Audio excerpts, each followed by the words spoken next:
નમસ્કાર મિત્રો, સ્વાગત છે તમારું માહિતી જગત ચેનલ ઉપર। મિત્રો, આજના સમાચારની અંદર ખાસ કરીને વાત કરવાની છે વરસાદની આગાહી ઉપર। તેમાં જો વાત કરીએ તો ગુજરાત ઉપર હાલમાં બે વાવાઝોડાના સંકટ દેખાઈ રહ્યા છે। તેમના વિશે મિત્રો તમે જોઈ શકો છો, અરબ સાગરમાં જે સિસ્ટમ સક્રિય થતી જોવા મળે છે તેમને લઈને બે ચક્રવાત જોવા મળી રહ્યા છે। આવા બે વાવાઝોડા સક્રિય થયા છે, તેમનો ખતરો ગુજરાત ઉપર આવી રહ્યો છે મિત્રો। એક વાવાઝોડું અરબ સાગરમાં અને બીજું વાવાઝોડું બંગાળની ખાડી તરફ જોવા મળી રહ્યું છે।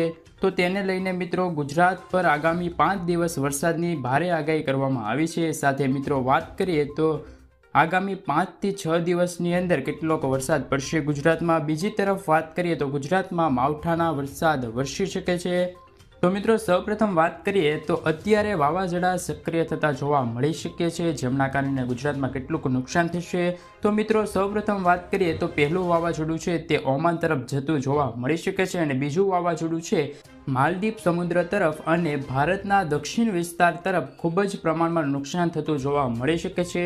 આ બીજું વાવાઝોડું છે તે બંગાળની ખાડી તરફ જતું હાલ નકશામાં જોઈ શકો છો મિત્રો। સાથે શું આ વાવાઝોડાના કારણે ગુજરાતમાં કેટલું નુકસાન થશે તો સૌપ્રથમ વાત કરીએ, જે અરબ સાગરમાં એક નવું વાવાઝોડું સક્રિય થયું છે, જેમના કારણે દક્ષિણ આફ્રિકામાં પણ ભારે નુકસાન થવાનું છે। જો આ વાવાઝોડું દિશા બદલે તો ઓમાન તરફ પણ જઈ શકે છે અને ગુજરાતના કેટલાક વિસ્તારો એટલે કે દરિયાકાંઠાના વિસ્તારોમાં પણ ભારેથી અતિ ભારે નુકસાન થઈ શકે છે મિત્રો। જો આ વાવાઝોડાની દિશા બદલાશે તો ગુજરાતમાં વાતાવરણમાં ફરીથી 5-6 દિવસમાં છે તે ફેરફાર થતો જણાઈ શકે છે। અને મિત્રો બીજા વાવાઝોડાની વાત કરીએ તો માલદીવમાં આ બીજું વાવાઝોડાની વાત કરીએ તો આ વાવાઝોડાના કારણે દક્ષિણ ભારતના લાગુ વિસ્તાર છે, દક્ષિણ ભારતના જે કાંઠાના વિસ્તાર છે દરિયાકાંઠાના, તેમને પણ ભારે નુકસાન થઈ શકે છે। શ્રીલંકામાં પણ આ વાવાઝોડાના કારણે હાલમાં વરસાદી માહોલ જોવા મળી રહ્યો છે। આ વાવાઝોડું છે તે બંગાળની ખાડી તરફ જતું જોવા મળી શકે છે। આગામી 5 થી 6 દિવસ સુધી આ વાવાઝોડું દરિયાની મારફતે બંગાળની ખાડી તરફ જતું જણાશે મિત્રો। આ વાવાઝોડાના કારણે જો બંગાળની ખાડી તરફ જશે તો પશ્ચિમ બંગાળના લાગુ વિસ્તાર છે, સાથે પશ્ચિમ બંગાળને લગતી સરહદોના કારણે ત્યાં વાવાઝોડાનો ફેરફાર થતો જણાશે અને આ વાવાઝોડાના કારણે ઘણું નુકસાન થતું જણાઈ શકે। સાથે મિત્રો જો વાત કરીએ જે પ્રમાણે નકશામાં તમે જોઈ શકો છો તે પ્રમાણે ગુજરાતમાં પણ હાલ અમુક જગ્યાએ વરસાદી માહોલ જોવા મળી રહ્યો છે। હાલ તો ભર ઉનાળે ચોમાસા જેવી સિઝન જોવા મળી રહેલ છે। આગામી 7 થી 8 દિવસ સુધી ગુજરાતમાં ગરમીનો પોકાર જોવા મળી શકે છે ભર ઉનાળે।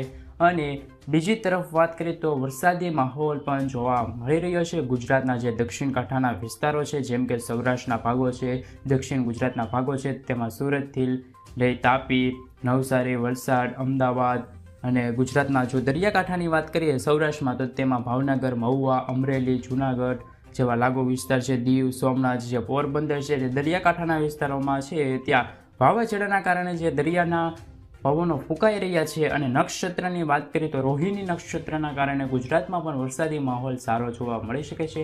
આ વર્ષે મિત્રો વાત કરીએ તો 25 મેની આજુબાજુ વરસાદી માહોલ જોવા મળશે અને 14 થી 25 જૂનની અંદર ચોમાસું વહેલું આવવાની પણ આગાહી કરવામાં આવી છે। તેમાં હવામાન નિષ્ણાતો દ્વારા પણ આગાહી કરવામાં આવી છે કે આ વર્ષે ચોમાસું છે તે સારું જવાની વાત કરવામાં આવી છે। સૌપ્રથમ તો વાત કરીએ તો હીટવેવના કારણે હાલ ગરમીનો પોકાર લોકોને સહન કરવો પડી રહ્યો છે, કાળઝાળ ગરમી પણ પડી રહી છે।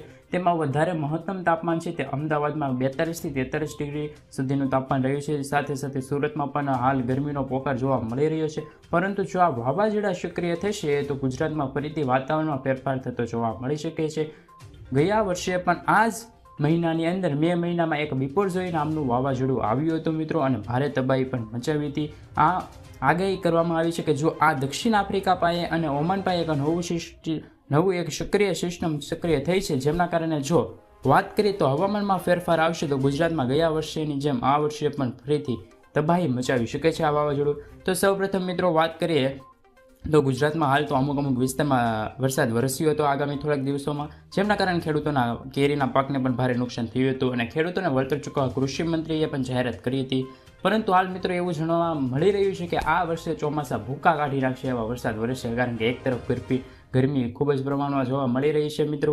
મિત્રો તમને શું લાગી રહ્યું છે કે તમારા વિસ્તારમાં હાલ વરસાદ વરસી રહ્યો છે કે નથી વરસી રહ્યો? કોમેન્ટ બોક્સમાં જરૂરથી જણાવી દેજો। સાથે મિત્રો જો વરસાદની વાત કરીએ તો હાલ તો અમુક વિસ્તારમાં ગુજરાતના અમુક વિસ્તાર છે ત્યાં કચ્છથી લઈને નડિયાદ છે ત્યાં વરસાદ તો વરસી રહ્યો છે આગામી થોડાક દિવસમાં અને વરસાદ વરસશે. પરંતુ જો દક્ષિણ ભારતની અંદર વાત કરીએ તો હાલમાં પણ ચોમાસું બેસી ગયું છે તેવું પણ કહી શકાય છે, કારણ કે દરિયાના કાંઠામાં સૌપ્રથમ ચોમાસાની આગાહી કરવામાં આવતી હોય છે, જેમના કારણે દરિયાના ખેડૂતો છે તેમને પણ માહિતી આપવામાં આવી છે. યલો એલર્ટ, ઓરેન્જ એલર્ટ અને રેડ એલર્ટ પણ જાહેરાત કરવામાં આવી છે. સાથે મિત્રો ગુજરાતમાં ચોમાસું જ્યારે એકાએક કિલોગ્રામના કરા પડ્યા અને લોકોના મોત થયા છે. મિત્રો મે મહિનાના બીજા અઠવાડિયા દરમિયાન ગુજરાતમાં કમોસમી વરસાદ પડ્યો હતો. અમદાવાદ, ગાંધીનગર, રાજકોટ, ભાવનગર, મોરબી, અમરેલી, સુરેન્દ્રનગર જિલ્લામાં ભારે પવન અને ધૂળની ડમરીઓ સાથે વરસાદ પડ્યો છે. આ સાથે અમુક જગ્યાએ કરા પડવાના અહેવાલ પણ આવ્યા છે. મિત્રો હવામાન ખાતાએ 31મી મેથી કેરળમાં ચોમાસું બેસે તેવી આગાહી કરવામાં આવી છે. દક્ષિણ અને પશ્ચિમ ચોમાસા ક્રમ જોવા મળી શકે છે. મિત્રો 15મી જૂનની આજુબાજુ વરસાદ વરસી શકે છે. આ પહેલાંના દિવસોમાં પ્રી મોન્સૂન એક્ટિવિટી જોવા મળી શકે છે, જ્યારે ભારે પવન અને વરસાદ સાથે કરાનું પણ આગાહી કરવામાં આવી છે. મિત્રો 1 કિલોગ્રામના સૌથી વજનદાર કરા પડવાની ઘટના સાથે તેમના કારણે સૌથી વધુ મૃત્યુ અને ભારતીય ઉપમહાદ્વીપમાં નોંધાયા છે. મિત્રો અમુક સામાન્ય કરતાં પણ વધારે કિલોગ્રામવાળા કરા પડ્યા છે. મિત્રો આ પહેલી વખત આવું બન્યું છે. જ્યારે પૃથ્વી ઉપર વાવાઝોડું સર્જાય છે ત્યારે હવામાં પહેલાં જળ બિંદુઓ વાતાવરણ ઉપરથી નીચે ખેંચાય છે. મિત્રો ત્યારબાદ જો વાત કરીએ તો પરેશભાઈ ગોસ્વામીએ પણ એક નવી આગાહી કરી છે. મે મહિનામાં આ દિવસો બરાબર તપશે. ગુજરાતમાં 5 દિવસ વરસાદી માહોલ રહ્યો. આ વરસાદી માહોલ ગરમીનો પારો નીચે ગયો હતો, પરંતુ લોકોને ગરમીમાંથી રાહત મળી હતી. પરંતુ હવે ફરીથી કાળઝાળ ગરમીની આગાહી કરવામાં આવી છે. ગુજરાતમાં ગરમીની હવામાનની આગાહી પ્રમાણે રાજ્યના કેટલાક વિસ્તારોમાં ઓરેન્જ અને યલો એલર્ટ પણ જાહેર કરવામાં આવ્યું છે. આજથી 3 દિવસ અમદાવાદમાં ઓરેન્જ એલર્ટ આગાહી કરવામાં આવી છે. આજથી 3 દિવસ અમદાવાદનું તાપમાન 42થી 44 ડિગ્રી સુધી રહેશે.